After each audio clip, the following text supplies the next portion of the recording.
అందరికీ నమస్కారం. తెలుగుదేశం పార్టీ నూతన కమిటీలను ప్రకటించింది.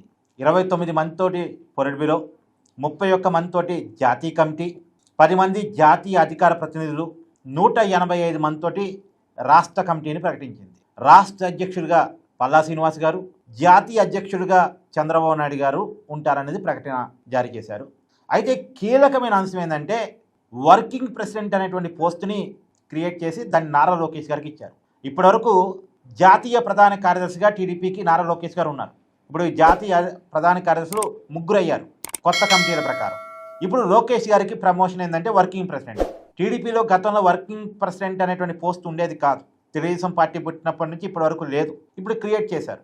అంటే వర్కింగ్ ప్రెసిడెంట్ అంటే ఎంత అవునన్నా కాదన్నా అన్అఫీషియల్ ప్రెసిడెంట్గానే ఇంకా నారా లోకేష్ గారు ఉంటారు. ఇప్పటికే పార్టీ మొత్తాన్ని కూడా ఆయనే హ్యాండిల్ చేస్తున్నారు. సో పార్టీలో మరీ కీలకమైన నిర్ణయం అయితే చంద్రబాబు నాయుడు గారు డెసిషన్ వరకు వెళ్తుంది, కానీ మామూలుగా పార్టీ నిర్మాణం, పార్టీ రన్నింగ్ అంతా కూడా లోకేష్ గారే చూస్తున్నారు.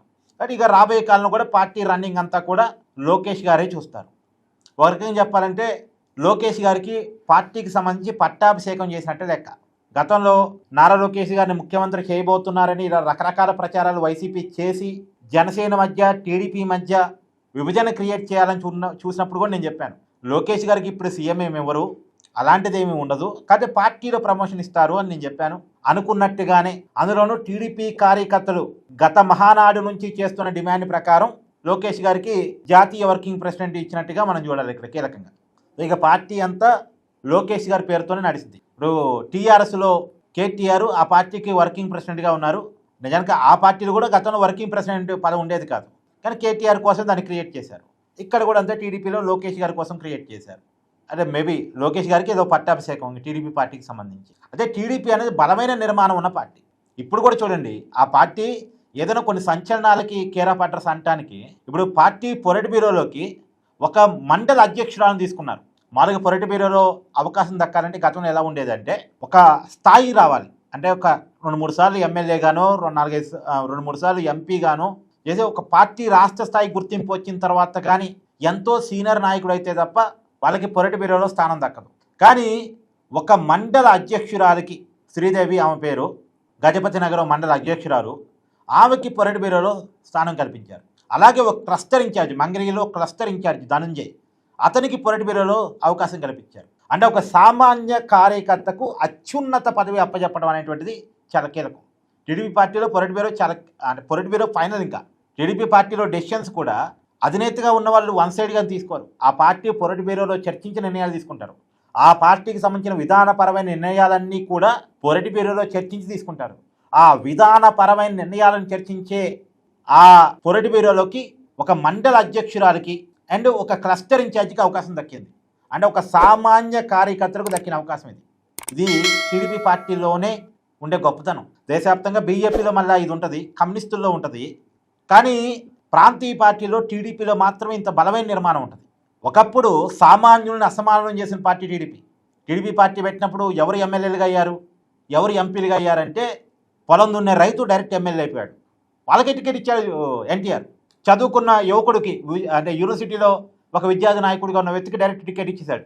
అతను ఎమ్మెల్యేని చేశాడు, అతను ఎంపీని చేశాడు. అసలు వాళ్ళు ఊహించరు, మేము ఎమ్మెల్యేలమా ఎంపీలమా అనేది ఊహించరు. కానీ వాళ్ళని సామాన్యుల నాయకులుగా తయారు చేసినటువంటి పార్టీ టీడీపీ పార్టీ. ఇప్పుడు పరిటాల శ్రీరామ్ ఉన్నాడు, ఎవరైనా లొంగిపోయిన ఒక మావోయిస్టు, ఆయన్ని ఎమ్మెల్యే చేశాడు ఎన్టీఆర్. అచ్చెన్నాయుడు చాలా చిన్న కుటుంబాల వాళ్ళే, అయ్యన్న పాత్రుడు, సమాజం అంటే కమిట్మెంట్ ఉంది, ఏదో చేయాలని తపనుంది, కానీ డబ్బులు ఉన్నవే రాజకీయాలు, పెద్దవాళ్ళవే రాజకీయాలు అనుకున్న సమయంలో టీడీపీ పార్టీ పెట్టి సామాన్యులని నాయకులుగా మార్చిన పార్టీ టీడీపీ. యనమల రామకృష్ణుడు, ప్రతిభా భారతి, బాలయోగి, ఇప్పటికే ఆ పార్టీలో కనపడేటువంటి చాలామంది నాయకులు, నిమ్మర రామానాయుడు, వీళ్ళంతా చాలా చిన్న స్థాయి. అంటే అచ్చెన్నాయుడు గారి కంటే ముందు వాళ్ళ కుటుంబంలో ఎర్రం నాయుడు. ప్రధానంగా సామాజిక తరగతులకు అవకాశాలు కల్పించిన పార్టీ టీడీపీ పార్టీ. బీసీలని, ఎస్సీలని హక్కుని చేర్చుకున్న పార్టీ టీడీపీ పార్టీ.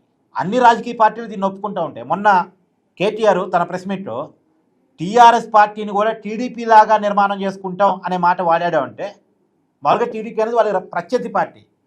ఒక రకంగా చెప్పాలంటే వాళ్ళు జగన్తో రిలేషన్తో ఉన్నారు, టీడీపీకి వ్యతిరేకంగా ఉన్నారు. కానీ మంచిని మంచిగా చూడాల్సి వచ్చినప్పుడు ఎవరైనా టీడీపీని అభినందించాల్సిందే, టీడీపీలాగా ఎదగాలని కోరుకోవాల్సిందే.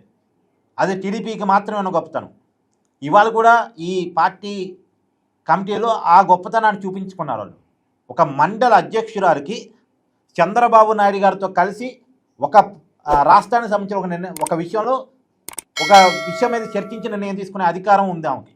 పొలిట్ బ్యూరోలో కూర్చొని ఒక క్లస్టర్ ఇన్ఛార్జ్కి అవకాశం దక్కింది. ఇప్పుడు పార్టీ టికెట్ ఇవ్వాలనుకోండి, ఈ పొలిట్ బ్యూరోలోనే డిసైడ్ చేస్తారు ఎవరికి టికెట్ ఇవ్వాలి, ఎక్కడ టికెట్ ఇవ్వాలని. ఇప్పుడు ఆ టికెట్ ఇచ్చేటువంటి దానికి సంబంధించిన నిర్ణయాలు తీసుకునేటువంటి కీలకమైనటువంటి పొలిట్ బ్యూరోలో ఒక మండల అధ్యక్షురాలు ఉండబోతుంది, ఒక క్లస్టర్ ఇన్ఛార్జ్ ఉండబోతున్నారు. ఎంత గొప్ప అవకాశం చూడండి, ఎంత పెద్ద ప్రమోషన్ చూడండి. ఇది నిజానికి టీడీపీ 3.0 అనుకోవాలి.